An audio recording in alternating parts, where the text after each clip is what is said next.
Hi friends, welcome back to my channel Divi Special. இன்னைக்கு பாத்தீங்கன்னா பூஜை சாமானை நான் எப்படி வாஷ் பண்றேன்னு சொல்லிட்டு தான் பார்க்க போறீங்க. அதில் பாத்தீங்கன்னா நான் 3 டிப்ஸ் நான் யூஸ் பண்ணியிருக்கேன். அதை வச்சு தான் நான் வாஷ் பண்ண போறேன். என்னென்ன டிப்ஸ்ன்னு சொல்லிட்டு வீடியோக்குள்ள போய் பார்க்கலாம். வீடியோவை கடைசி வரைக்கும் பாருங்க. அப்பதான் ஈஸியான டிப்ஸ் எல்லாம் உங்களுக்கு கிடைக்கும். ஃபர்ஸ்ட் பாத்தீங்கன்னா பூஜை சாமானம்லாம் எடுத்துக்கிறேங்க. அதில் இருக்கிற திரி, விளக்குல இருக்கிற திரி, அதுக்கப்புறம் பொட்டு எல்லாமே ஒரு டிஷ்யூ பேப்பர் வச்சு நல்லா தொடச்சி எடுத்துக்கிறேன். இந்த மாதிரி பண்ணுறதுனால பார்த்திங்கன்னா இந்த பொட்டு எல்லாமே நம்ம க்ளீன் பண்ணுறதுக்கு ஈஸியாக இருக்கும். ஃபஸ்ட்டு இந்த மாதிரி டிஷ்யூ பேப்பரில் வச்சு தொடச்சி எடுத்துட்ட பிறகு இந்த எண்ணெய் பிசுக்கு எல்லாமே இது மேக்ஸிமம் இதிலே கலெக்ட் ஆயிருங்க. நம்ம வாஷ் பண்ணுறதுக்கு ஈஸியாக இருக்கும். ட்ரை பண்ணி பாருங்கள். அதிகமாக பூஜை பாத்திரம் எல்லாமே கரையாக இருந்ததுன்னா அது எப்படி க்ளீன் பண்ணுறதுங்கிறது டிப்ஸை இதில் ஆட் பண்ணிக்கிறேன் ஃப்ரெண்ட்ஸ். சப்போஸ் கொஞ்சமாக நம்ம கரை இருந்ததுன்னா அது எப்படி நம்ம க்ளீன் பண்ணலான்னு சொல்லிட்டு 2 டிப்ஸ் ஆட் பண்ணியிருக்கிறேன் பாருங்கள். அதிகமாக எண்ணெய் பிசுக்கு கரை இருக்கிற பாத்திரமெல்லாம் பார்த்தீங்கன்னா ஒரு தண்ணியை ஹீட் பண்ணிக்கிறேன் ஃப்ரெண்ட்ஸ். ஹீட் பண்ணிவிட்டு லெமனை ஸ்பீஸ் பண்ணி விட்டுருக்கிறேன்.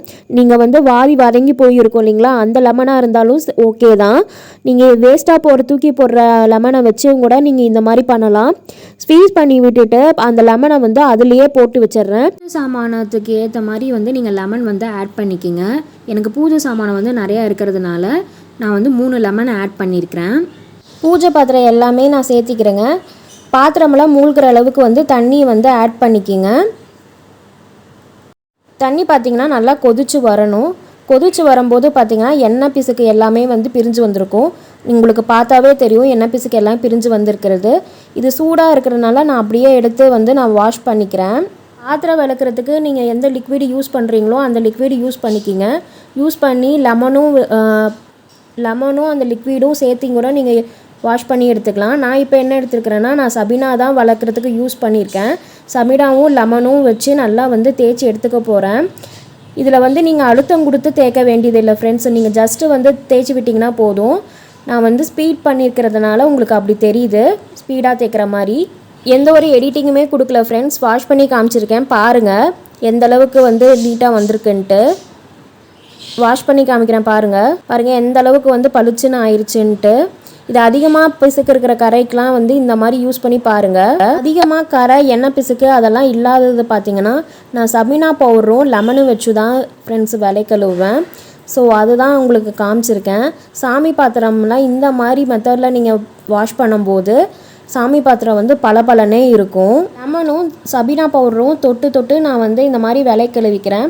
இந்த மாதிரி கழுவும் போது பார்த்திங்கன்னா சின்ன சின்ன இடுக்கில் இருக்கிற கரையும் கூட ரிமூவ் ஆயிரும். எண்ணெய் பிசுக்கும் ரிமூவ் ஆயிரும். எப்போவுமே பூஜை பாத்திரம் இந்த மாதிரி மெத்தடில் தான் ஃப்ரெண்ட்ஸ் க்ளீன் பண்ணுவேன். அதுதான் உங்களுக்கும் காமிச்சிருக்கேன். இதை எந்த ஒரு எடிட்டிங்குமே இல்லாமல் நான் க்ளீன் பண்ணியிருக்கேன் பாருங்கள். வாஷ் பண்ணி காமிக்கிறேன் பாருங்கள். கழுவும் போதே தெரியும் எந்த அளவுக்கு க்ளீனாக வந்திருக்குதுன்னு சொல்லிட்டு. எந்த அளவுக்கு புது பிளேட் மாதிரியே மாறிடுச்சுங்க ஃப்ரெண்ட்ஸ். இந்த மாதிரி மெத்தடில் நீங்கள் க்ளீன் பண்ணி பாருங்கள்.